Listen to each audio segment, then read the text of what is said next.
నమస్తే, welcome to Andhra Prabha. స్వచ్ఛ auto మనకందరికీ తెలిసిన విషయమే. గల్లీ గల్లీ తిరిగి చెత్త అంతా సేకరిస్తూ ఉంటారు. ఇదే పని మీద దాదాపు 40,000 కుటుంబాలు, 35,000 నుంచి 40,000 కుటుంబాలు కూడా ఆధారపడ్డాయి అని చెప్పేసి కూడా మనకు తెలిసిన పరిస్థితి. ఏదైతే రామ్కీ సంస్థ ఉందో ఆ రామ్కీ సంస్థకి అక్రమంగా కాంగ్రెస్ గవర్నమెంట్ ఈ కాంట్రాక్ట్ని ఇస్తుంది. ఆ కాంట్రాక్ట్ ఇచ్చి మా అందరికీ కూడా జీతాల పద్ధతిలో డబ్బులు ఇవ్వబోతుంది అని చెప్పేసి కూడా వీళ్ళందరూ ఆవేదన వ్యక్తం చేస్తున్న పరిస్థితి. ఆటో యూనియన్ ఏదైతే స్వచ్ఛ ఆటో యూనియన్ ఉందో దాని ఆధ్వర్యంలో, గోపాల్ నాయక్ గారి ఆధ్వర్యంలో భారీ ఎత్తున హైదరాబాద్ వ్యాప్తంగా ఉన్న డంపింగ్ యార్డ్లు అన్ని దగ్గర కూడా భారీ ఎత్తున నిరసన కార్యక్రమం చేపడుతూ చెత్తను కూడా రోడ్ల మీద పోస్తున్న పరిస్థితి. ఒకసారి మాట్లాడించే ప్రయత్నం చేద్దాం. అన్నా నమస్తే. నమస్తే అన్న. ఏం చెప్పదలుచుకున్నారన్న ఈ నిరసన ద్వారా? మేము ఒకటే చెప్తున్నాము, మేము గతం నుంచి మా ఏళ్ళ కాడ తాతల కాడ నుంచి పనిచేస్తున్నాము. ఏదైతే ఎలక్ట్రీషియన్ వెహికల్ రామ్కి అండోర్లో ఇచ్చి మాకు జీతం కింద పనిచేయాలని చెప్తున్నారు, ప్రైవేట్ సంస్థ కింద పనిచేయాల్సిన అవసరం మాకు లేదు. కరోనా టైంలో మరి ప్రైవేట్ సంస్థ ఎక్కడ వెళ్ళింది, దాదాపు 20-30 మంది కార్మికులు చనిపోయారు. ఇంకోటి గ్రేటర్ హైదరాబాద్ మొత్తానికి 1,00,000 మంది ఉన్నారు కార్మికులు. ఇప్పుడు జిహెచ్ఎంసీ కాడికే 50,000 మంది కార్మికులు ఉండే, ఇప్పుడు 1,00,000 మంది కార్మికులు అన్ని జిహెచ్ఎంసీ మున్సిపాలిటీలు అన్ని కలిసినాయి కాబట్టి పెద్ద ఎత్తున కార్మికులు ఉన్నారు. కార్మికులకు కాపాడుకోవాలి కానీ ఈ రకంగా జియో ఇచ్చి వాళ్ళ కొట్టే విధంగా ఉంటే రోడ్డు మీద పడతాం కదా. మేము ఏరే పని అయితే రాదు. ఈ పని తప్ప ఒకవేళ ఈ పని పోయిందంటే పురుగుల మంది తాగి సస్తాం కానీ ఏరే పని అయితే మాకు రాదు. ఏదైతే జియో ఇచ్చినామంటారో ఆ జియో ఎంబడే తక్షణమే రద్దు చేయాలి. మేము ఈ నిరసన తెలుపుతున్నాము. ఎందుకంటే మేము జిహెచ్ఎంసీ అధికారులు కూడా మాకు ఏ రోజు ఆదుకోలేదు. మాకు పబ్లిక్ ఇచ్చే 100-150 రూపాయలతోనే మేము బతుకుతున్నాము. సరే మా దాంట్లో ఏమైనా తప్పులు ఉంటే మారవాలి కానీ ఈ విధంగా కొట్టే విధంగా కార్మికులకు మొత్తం రోడ్డు మీద తీసుకొస్తే 1,000 మంది కార్మికులు మొత్తం పురుగుల మంది తాగి సచ్చనికి రెడీ ఉన్నాయి. ఇది ఒక చిన్న నిరసన. ఇప్పుడు గ్రేటర్ హైదరాబాద్లో ఉన్న మొత్తానికి అన్ని డంపింగ్ యార్డ్లు, మొత్తం తెలంగాణ మొత్తం డంపింగ్ యార్డ్లు కూడా బంద్ చేస్తాము. 100% కిందనే పోస్తాం, రామ్కి దాంట్లో పోం. ఎందుకంటే రామ్కి కొంతమంది ఏదో ఆశపడి మా కార్మికుల జీవితాలతో ఆడుకుంటారు కాబట్టి వాళ్ళకి తక్షణమే వాళ్ళకు ఏదైనా చేసి రేవంత్ రెడ్డి సార్ మాత్రం కార్మికులకు ఆదుకోవాలని ఆ జియో రద్దు చేసే వరకు ఈ నిరసన ఇట్లనే కొనసాగిస్తామనేది మా ఆలోచన. ఇది మీరు ఇటీవల గాంధీ భవన్కి వెళ్ళేసి మహేష్ కుమార్ గౌడ్కి కూడా మీ వినతి పత్రం ఇవ్వడం జరిగింది. మరి అక్కడి నుంచి ఏమైనా స్పందన ఉందా? అసలు ఏమంటున్నారు వాళ్ళు? ఏమంటలేరు. ఇప్పుడు దాదాపు ప్రతి కమిషనర్ని కలిసినాము, రాజకీయ నాయకులు ప్రతి ఒక్కరిని కలిసిన, ఎవరు పేరు చెప్పాల్సిన అవసరం లేదు కానీ ప్రతి ఒక్కరి పైన ఉంది. సీఎం చేతిలో ఉంది, మా చేతిలో కాదు సీఎం చేతిలో ఉంది అంటారు. మరి సీఎం దృష్టికి ఉందా లేదా, వీళ్ళు కింద లెవెల్లో డ్రామా ఆడుతారో మాకు తెలుస్తలేదు. మా జీవితాల, కార్మికుల జీవితాలతో సీఎం ఎందుకు ఆడుకుంటారు అది మాకు ఆలోచన కూడా లేదు. సీఎం సారు చాలా మంది కాపాడిను, మమ్మల్ని కూడా కాపాడాలని కోరుతున్నాము. మేము ఏ రోజు గవర్నమెంట్ నుంచి ఆశించలేదు, గవర్నమెంట్ మాకు ఆదుకోలేదు. మేము పబ్లిక్ దగ్గర పబ్లిక్ ఇబ్బంది పెట్టకూడదు, బంద్ అని పిలిపిస్తే పబ్లిక్కి మాకు కొద్దిగా దూరం అవుతుంది. మేము పబ్లిక్ సేవ చేద్దాము. మా వాళ్ళకు కూడా ప్రతి ఒక్కరు చెప్తున్నా నేను, ఇంటి పక్కన చెత్త పడ్డా కానీ ఎక్కువ తక్కువ ఇచ్చేటోళ్ళు ఉన్నా కానీ వేసుకొని రే, మన చెత్త మనమే తీయాలి. ఈ డంపింగ్ యార్డ్ల నిరసన తెలుపుతామనే విధంగా మేము తెలుపుతున్నాము.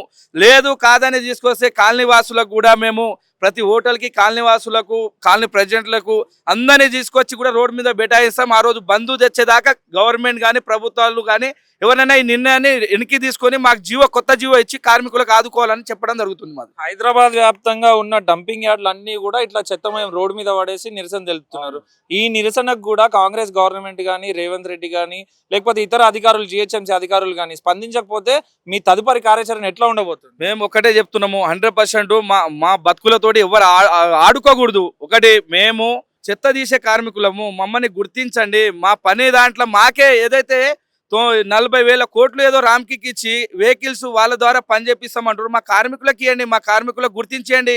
ఇప్పుడు మా అయ్యల కాడ నుంచి తాతలకు 3 తరాల నుంచి మేమే పని చేస్తున్నాం, వృక్ష లేకుండా కూడా మేమే చేసినాం. మాకే బరాబర్ బండ్లు ఇవ్వండి, మాతోటి పని చేయించుకోండి. మా కార్మికులు పని చేయడానికి సిద్ధంగా ఉన్నారు.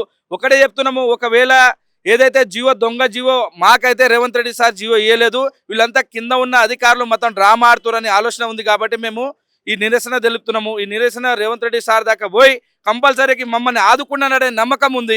ఆ జీవో రద్దు చేసి కార్మికులకు యథావిధిగా మీ పనికి అడ్డకాలు కనిపించమంటేనే పని సాధ్యత, లేకుంటే ఇంకో 20 రోజులు 10 రోజులు నిరసన తెలిపిన తర్వాత తదుపరి మాత్రం బంద్ చేసే పిలుపు కూడా వస్తుంది అనేది మా అందరు కార్మికుల దృష్టిలోకి ఉంది. ఇది ఓవరాల్ గా హైదరాబాద్ వ్యాప్తంగా ఇదే పనిని నమ్ముకొని, ఇదే వృత్తిని నమ్ముకొని ఎన్ని కుటుంబాలు ఆధారపడి ఉన్నాయి దీని మీద? ఇట్లాంటి చర్య ద్వారా, ఈ ఏదైతే కాంట్రాక్ట్ చర్య ఉందో దాని ద్వారా ఎన్ని కుటుంబాలు రోడ్డున పడబోతుంది? ఇప్పుడు ముందు గ్రేటర్ లెవెల్లోనే ఉండే మేము యూనియన్ కానీ అన్ని, ఇప్పుడు అందరు సంఘాలకు అందరు తెలిసిపోయింది.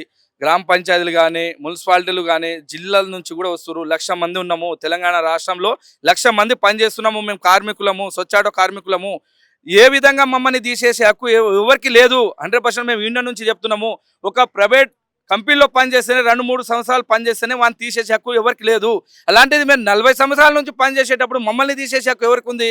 మేము కాలనీ వాసులో ఏమైనా తప్పులు ఒప్పులు ఉన్నా కానీ వాళ్ళు మమ్మల్ని తండ్రి లేక కడుపులో పెట్టుకొని చూసుకుంటారు. మేము గవర్నమెంట్తో మాకు సంబంధం లేదు, జిహెచ్ఎంసీ అధికారులతో మాకు సంబంధం లేదు.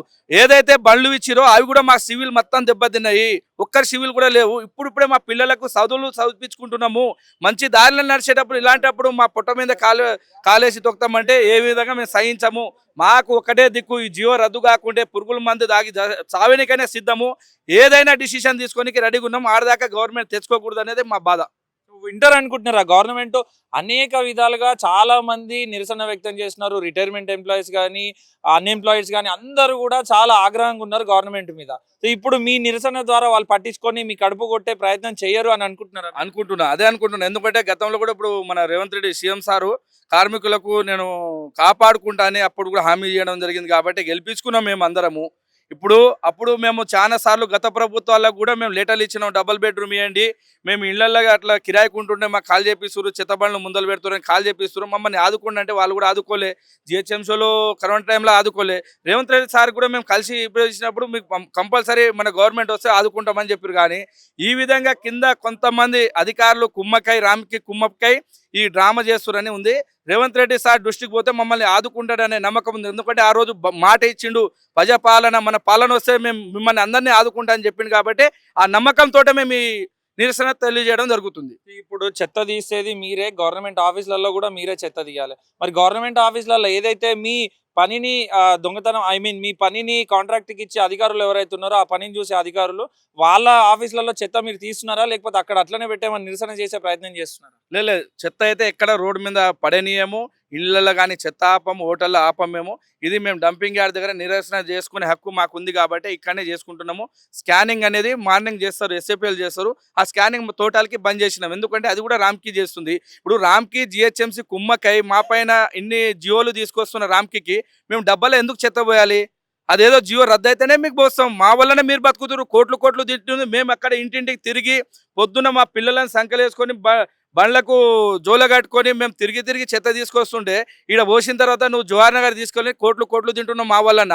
ఇలా మమ్మల్ని మా కడుపు మీద కాలు పెట్టేటట్టయితే మీకెందుకు బతికనిస్తాము? ఈ విధంగా నీకు ఈ నుంచి తరిమి కొడతాము. వీలైతే నువ్వు జవహర్ నగర్ డంపింగ్కే ఉండాలి అనేది మా నినాదము.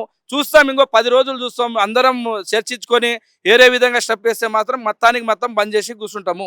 ఆ విధంగా తీసుకురాకూడదని ప్రతి ఒక్క అధికారులకు కూడా చెప్తున్నాం. చేతులెత్తి అయ్యా మేము మీ దగ్గర రూపాయి ఆశిస్తలేము, జీతం ఆశిస్తలేము.